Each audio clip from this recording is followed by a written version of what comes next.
ಹತ್ರ ಇರೋ EV bike ನ ಸ್ಟಾರ್ಟಿಂಗ್ ಪ್ರೈಸ್ ಜಸ್ಟ್ 34,999 ರೂಪಾಯಿ ಆಗಿರುತ್ತೆ. ಅಷ್ಟೇ ಇದೆ 4 ಕಲರ್ಸ್ ಅವೈಲೇಬಲ್ ಇದೆ. ಕಲರ್ಸ್ ಬಂದು ನಿಮಗೆ white, green, silver, dark blue ಆಗಿರುತ್ತೆ.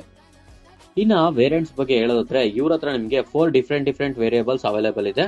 ಫಸ್ಟ್ ಒನ್ ನಿಮಗೆ ಸೆಲ್ಫಿ ಲೈಟ್ ಮಾಡೆಲ್. ಇದರ ಪ್ರೈಸ್ ಬಂದು 34,999. ಮೈಲೇಜ್ ಬಂದು 50 ಕಿಲೋಮೀಟರ್ ಕೊಡುತ್ತೆ.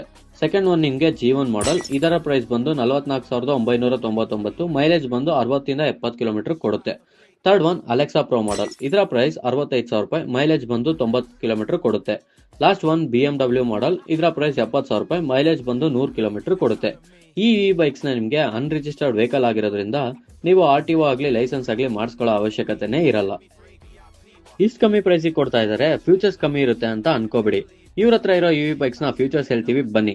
Gear system, reverse system, cruise control, parking, mobile charging socket, large boot space, ಅಷ್ಟೇ ಅಲ್ಲದೆ keyless entry with anti theft system ಕೂಡ ಇದೆ. ಬ್ರೇಕಿಂಗ್ ಸಿಸ್ಟಮ್ ಬಗ್ಗೆ ಹೇಳೋದಾದ್ರೆ ಡ್ಯುಯಲ್ ಡಿಸ್ಕ್ ಬ್ರೇಕ್ ಕೂಡ ಇದೆ, ಹಾಗೆ ಸಿಂಗಲ್ ಡಿಸ್ಕ್ ಬ್ರೇಕ್ ಕೂಡ ಇದೆ. ಹಾಗಾದ್ರೆ ಇನ್ಯಾಕ್ ತಡ ಮಾಡ್ತಾ ಇದ್ದೀರಾ? ಒಂದೊಳ್ಳೆ ಬಜೆಟ್ ನಲ್ಲಿ ಇವಿ ಬೈಕ್ ತಗೋಬೇಕು ಅನ್ನೋರು ನಾವು ಸಜೆಸ್ಟ್ ಮಾಡಿರೋ ಈ ವಿಜಯ್ ಇವಿ